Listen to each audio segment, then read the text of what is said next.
Open for any role, এটা villain হোক, antagonist হোক বা যে কোনো ক্যারেক্টার। একজন অভিনেতা যেটা রনিক রূপন ভাই খুব সুন্দর করে আর্টিকুলেট করেছেন, জলের মতো সামনে যেই ধরনের কাজ থাকবে আমার চেষ্টা থাকবে ওই কাজটায় মিশে যাওয়া। যেটা অনেকে বলছেন না যে এরকম তো দেখিনি, কেন এইভাবে নির্মম কীভাবে হতে পারলে নির্মম।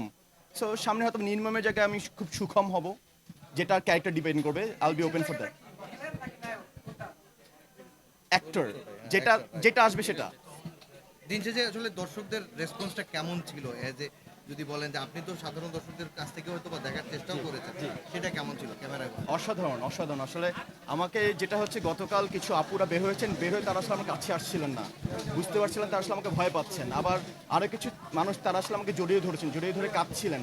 বিকজ কি হয়, একটা চরিত্র তো আসলে ফিল্মের একটা অংশ, তারা ফিল্ম থেকে যে মেসেজটা নিয়ে গিয়েছে, বাংলাদেশের বর্তমান সমাজ বা যেটাই বলি যে পুরুষ এবং নারী আমরা সমান ভাবলেও কিছু কিছু ক্ষেত্রে তো অনেক নিপীড়ন ঘটছে। তারা আসলে এই ফিল্মটার এই মেসেজটা নিয়ে গিয়েছে যে আসলে কিভাবে একটা ফ্যামিলি হোক বা সব জায়গায় পুরুষ এবং নারী একসাথে থাকতে পারে, সেই পারস্পরিক সম্পর্ক এবং সম্মানটা বজায় থাকে, নারীদেরকে আগলে কীভাবে রাখতে হয়, এই পুরো জিনিসটা আসলে তার এই মেসেজটা নিয়ে গেছে।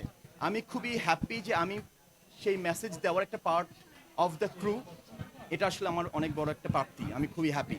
আমি আসলে এখানে ভাইয়া আছেন, যে আমি যতটুকু পারফর্ম করেছি, পারফর্মটা যদি আমি 50 দিয়ে থাকি, বাকি 50 মিলিয়েছেন ভাইয়া, বিকজ ক্যারেক্টারটা এন্টার ব্যাকগ্রাউন্ড স্কোর উনি করেছেন। আমার রিকোয়েস্ট থাকে আপনার প্লিজ ওনাকে প্রশ্ন করুন। জি, ওমান ভাই আমরা আসলে আপনাকে লাস্ট